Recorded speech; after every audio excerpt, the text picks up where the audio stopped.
Mobile চালু আছে কিন্তু কল আসতেছে না, এই সমস্যা কিভাবে সমাধান করবেন? আসসালামু আলাইকুম বন্ধুরা, অনেক সময় দেখা যায় আমাদের মোবাইলটি চালু থাকে কিন্তু অনেকে কল করে আমাকে পায় না। দেখা যায় যে কল করলে সে ব্যস্ত দেখায়, বন্ধ দেখায়, বিভিন্ন সমস্যার কারণে মোবাইলে কল আসে না।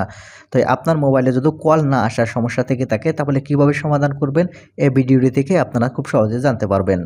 কারণ এই ভিডিওটিতে আমি আপনাদের দেখাতে চলেছি মোবাইলে কল না আসলে এই সমস্যা কিভাবে সমাধান করতে হয়। তবে মূল ভিডিওতে যাওয়ার আগে ছোট্ট একটা রিকোয়েস্ট করব, ভিডিওটিতে একটি লাইক দিয়ে দিবেন আর চ্যানেলে নতুন এসে থাকলে চ্যানেলটিকে সাবস্ক্রাইব করে সাথেই থাকবেন এরকম ইম্পর্টেন্ট ভিডিওগুলো সবার আগে পাওয়ার জন্য।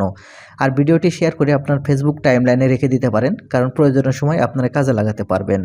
তাহলে চলুন সম্পূর্ণ ভিডিওটি মনোযোগ সহকারে দেখতে থাকুন। মোবাইল থেকে কল না আসলে এই সমস্যা কিভাবে সমাধান করবেন। তো এই মোবাইলে কল আসতেছে না, এই সমস্যার সমাধান করার জন্য সর্বপ্রথম এখান থেকে আপনাদের মোবাইলে যে সেটিংস আছে সেটিংসটি ওপেন করে নেবেন। মোবাইলের সেটিংস ওপেন করে নিলে আপনারা এরকম ইন্টারফেস দেখতে পাবেন।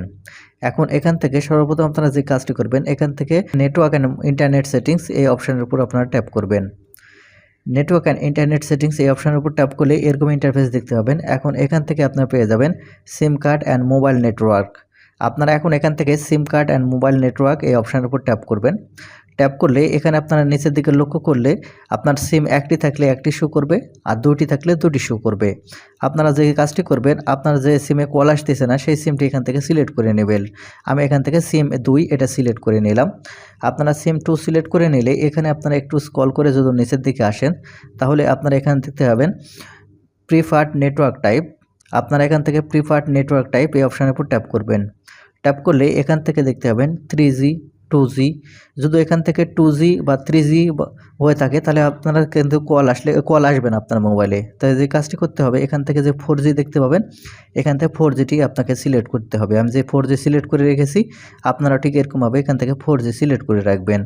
তারপরে এখান থেকে আপনারা ব্যাক বাটন ট্যাপ করবেন। ব্যাক বাটনে ট্যাপ করলে দেখতে পাবেন এখানে এই সিম কার্ড অ্যানেবল, এটা অবশ্যই 100% আপনাকে অবশ্যই অ্যানেবল করে রাখতে হবে। আমি যেভাবে অ্যানেবল করে রেখেছি সেভাবে আপনারা অবশ্যই এখান থেকে অ্যানেবল করে রাখবেন। এখন এখান থেকে অ্যানেবল করা হয়ে গেলে আপনারা ব্যাক বাটনে ক্লিক করবেন। ব্যাক বাটনে ক্লিক করে আসার পরে এখান থেকে আপনারা নিচের দিকে একবার চলে আসবেন। একবার এখান থেকে নিচের দিকে আসলে এখানে আপনারা পেয়ে যাবেন সিস্টেম সেটিংস। আপনার মোবাইলে এই সেটিংসটি অন্য কোথাও থাকতে পারে, যেখানে থাকুক সিস্টেম সেটিংস আপনারা এখান থেকে সিস্টেম সেটিংসকে খুঁজে বের করবেন। তারপরে এখান থেকে আপনারা সিস্টেম সেটিংসের উপর ক্লিক করবেন। ক্লিক করলে এখানে আপনারা পেয়ে যাবেন রিসেট অপশান নামের একটি সেটিংস দেখতে পাচ্ছেন। এখান থেকে রিসেট অপশান, আপনারা এখান থেকে রিসেট অপশানের উপর ট্যাপ করবেন। রিসেট অপশানের উপর ট্যাপ করলে এখানে আপনারা পেয়ে যাবেন রিসেট অল সেটিংস। আপনি যে কাজটি করবেন এখান থেকে রিসেট অল সেটিংস এই অপশানের উপর ট্যাপ করবেন। ট্যাপ করলে আপনারা এখানে আপনার নিচের দিকে যদি লক্ষ্য করেন তাহলে দেখতে পাবেন রিসেট অল সেটিংস এখানে চলে আসবে। আপনারা যে কাজটি করবেন এখান থেকে রিসেট অল সেটিংস এটা করে নেবেন। এই রিসেট অল সেটিংস এই সব অপশানে ক্লিক করলে আপনার মোবাইলের পিন লক বা প্যাটার্ন লক যেটা দেওয়া আছে সেটা চাইবে। আপনারা যে কাজটি করবেন এখান থেকে আপনার মোবাইলের পিন লক বা প্যাটার্ন লক যেটা আছে সেটা আপনারা দিয়ে নেবেন।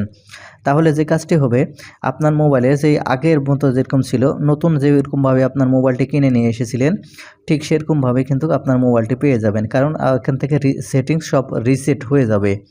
তাই বন্ধুরা, এই ছিল আজকের ভিডিওটি। আশা করি বুঝতে পেরেছেন কিভাবে আপনাদের মোবাইল থেকে কল না আসলে এই সমস্যার সমাধান করতে হয়। তো ভিডিওটি দেখে কিছু শিখে থাকলে চ্যানেলটিকে সাবস্ক্রাইব করে সাথেই থাকবেন। ধন্যবাদ।